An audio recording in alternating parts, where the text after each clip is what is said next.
Assalamualaikum warahmatullahi wabarakatuh. Kami dari kelompok 11 ingin memaparkan materi kami mengenai dampak efisiensi terhadap kinerja pemerintahan daerah. Sebelum itu saya akan memperkenalkan anggota rekan saya. Perkenalkan, nama saya Iwan Firdaus. Nah, di sini saya akan menjelaskan makna atau pengertian dari judul tersebut. Jadi, efisiensi dalam pemerintahan daerah mencangkup pemerintahan yang menggunakan sebuah anggaran, waktu, tenaga kerja, dan fasilitas sebaik mungkin agar pelayanan yang diberikan kepada masyarakat bisa dimaksimalkan. Dan tujuan efisiensi ini supaya cepat, tepat, dan tidak boros. Dan juga efisiensi dapat memberikan dampak positif maupun negatif terhadap kinerja pemerintahan daerah. Nah, di sini saya akan menjelaskan dampak positif dan negatifnya teman saya Muhammad Wahyu Firdaus. Jadi yang pertama, meningkatkan kualitas pengelolaan keuangan daerah. Nah, di sini efisiensi dapat membantu pemerintahan daerah menggunakan anggaran secara tepat sasaran agar tidak terjadi pemborosan. Yang kedua, meningkatkan efektivitas pelayanan publik. Jadi, dengan sistem yang efisien, pelayanan kepada masyarakat bisa lebih cepat, sederhana, dan efektif. Dan juga ada 3 contoh pelayanan yang dinilai. Yang pertama, inovasi pelayanan. Yang kedua, sarana prasarana. Dan yang terakhir, pengaduan masyarakat. Dan yang ketiga, mengurangi pemborosan anggaran. Nah, yang ketiga ini, efisiensi dapat mengurangi pengeluaran yang tidak berkepentingan, seperti perjalanan dinas yang berlebihan, rapat seremonial, pengadaan yang tidak diprioritaskan, dan yang terakhir, penggunaan ATK yang berlebihan. Nah, nomor 4 ini mendorong pemanfaatan teknologi.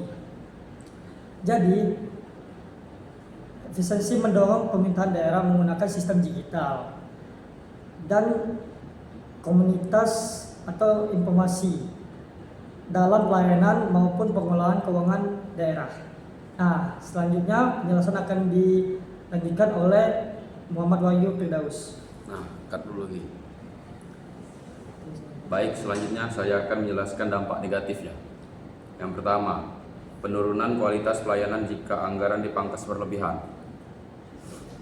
Yang pertama, pengurangan fasilitas publik, keterbatasan pelayanan, berkurangnya jam operasional. Yang kedua, yang keempat, kekurangannya pegawai atau sarana. Dan yang kedua, beban kerja ASN meningkat.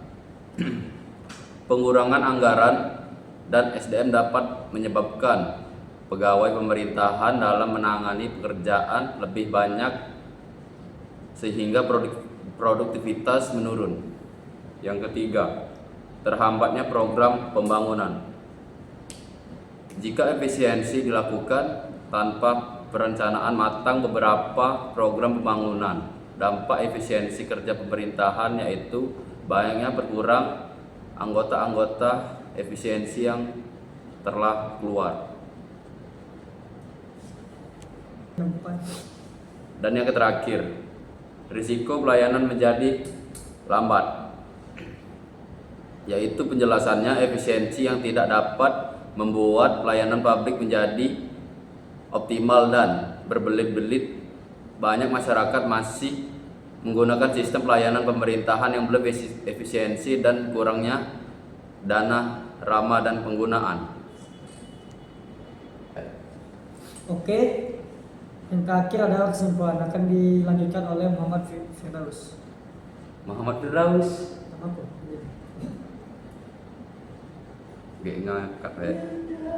Baik, saya akan menjelaskan kesimpulan.